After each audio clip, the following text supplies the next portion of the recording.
The next group is expt.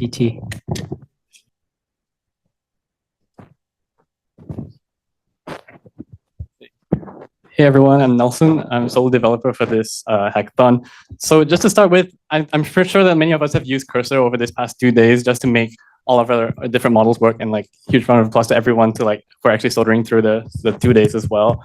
But I want to talk about like in terms of coding, Cursor works really well for programmers because it's so dedicated to the IDE that programmers use. It's suited to the environment that they use, and it's not just it's very dedicated to this exact task. So what if we had something similar that's applied for experimentalists as well? So this actually kind of motivated me to like develop expt, which is kind of like from my own learning process of becoming experimentalist and interfacing with hardware and all these things. So especially because I'm learning about like different like new fields of quantum mechanics as a grad student. So I think it was especially useful for me, at least from the beginning, to like have an understanding of like the theory that we will actually use. So what I have here is the flow going from theory to the experimental setup and then running the actual experiment itself. We can actually use the AI to get some context about what this Hamiltonian is, having never seen this before. So we know that this is an optomechanical Hamiltonian. And then we can also compute the dynamics of this, since we want to know like how this system evolves over time. And so we're able to do that as well in this custom-made client right here. Then in addition to this, because we want to be able to see what other literature there is on this Hamiltonian, we're going to search for like relevant articles that actually help us understand a little bit more about the topic. So this actually uses retrieval augmented generation to give us all these different types of reference materials, which you can use to learn more about the topic. And so just to show you, all of these actually work as links. Then once we actually understand the theory a little bit more, we can move on to the setup.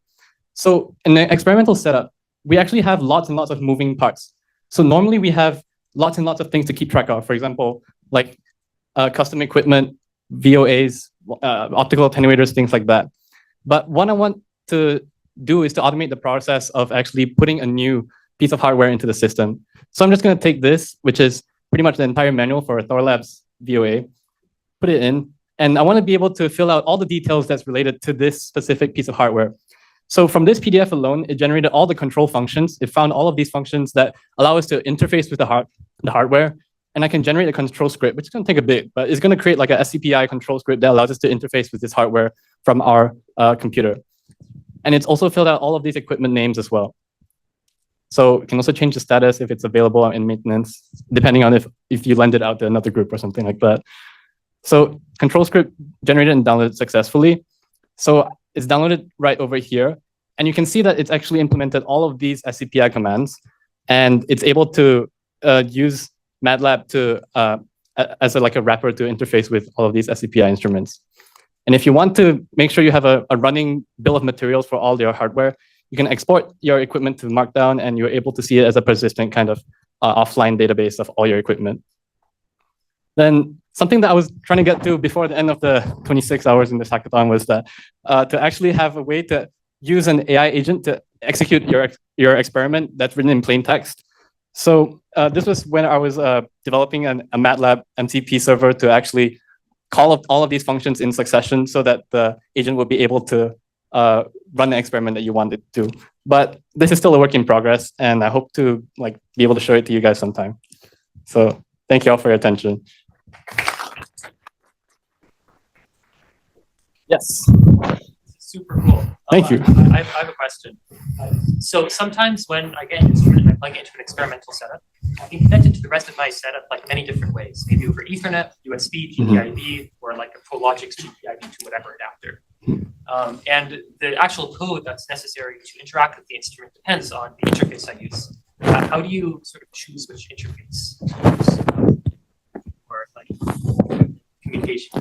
Yeah, for sure. So normally in all of these equipment manuals, I'm using that as like a foundation that's like similar to all your devices. We assume that you have a manual that you're able to put into this agent. So once you have, normally in this manual, there are also like there's a chapter that's dedicated to the exact kind of like control sequences that you use. So if you make, so this comes down to like prompt engineering for the LLM to be able to identify which chapter actually contains all of these relevant control sequences. And then this also needs more refining. It's more specified to SCPI right now, but you should be able to prompt engineer it so that it can recognize the different interface languages that you use, whether it's GPIB or SCPI, so that you can create a different control script for these different standards. Yeah. Yes. So this whole app, this is like an app you wrote with Cursor? Or? Yeah, I wrote it from scratch in the past 2 days. Yeah. Like what are like when you use it to connect to the interface, you need to connect with some existing software.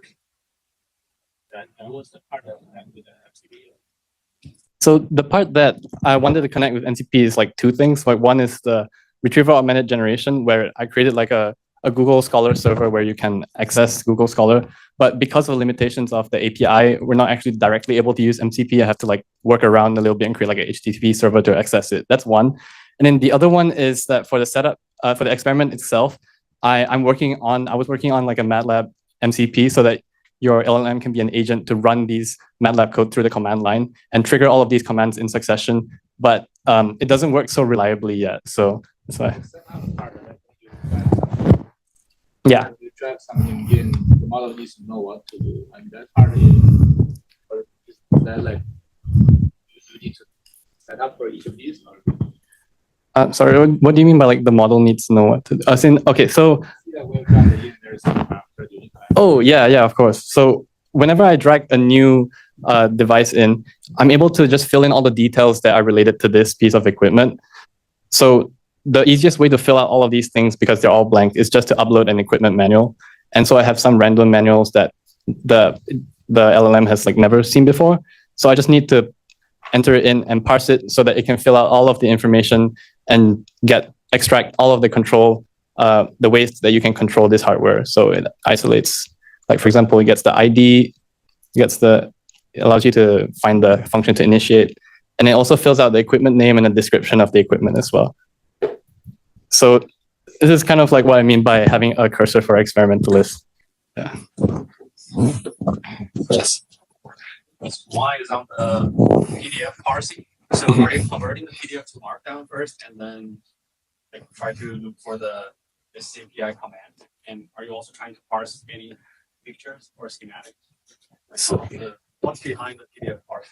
Oh yeah, that's a good question. So this was a whole like 6-hour detour, I think, into how to make PDFs work. So I tried writing a PDF MCP server, but in the end, there's also similar kind of reliability issues that plagued it. So I ended up moving to like a very simple kind of, assumes that the PDF has been OCR'd already. It extracts all the text. It feeds all of that text into the LLM and asks it specific questions about like understanding what the structure is from what the equipment does, what the control sequences are, and so on. So it's purely text for now, but I see like schematics could be really useful as well. And the CPI commands are reliable because it's all extracted by the LLM, right? Yeah, at least at first blush, from what I see, these are valid commands. For example, this is a valid sequence. Yep. So definitely may need some more proof testing, but to a large extent, this is consistent with what is present inside the manual. Yeah. Yes. I can't judge you because you're my student, but but I'm just wondering, have you tried this? To run the actual code? Yeah. I haven't, but like it's similar enough to code that I personally wrote. So I would wager a guess that like it's 95% there. Yeah, I can give it a try and like let you know. Yeah. Cool. Thank you.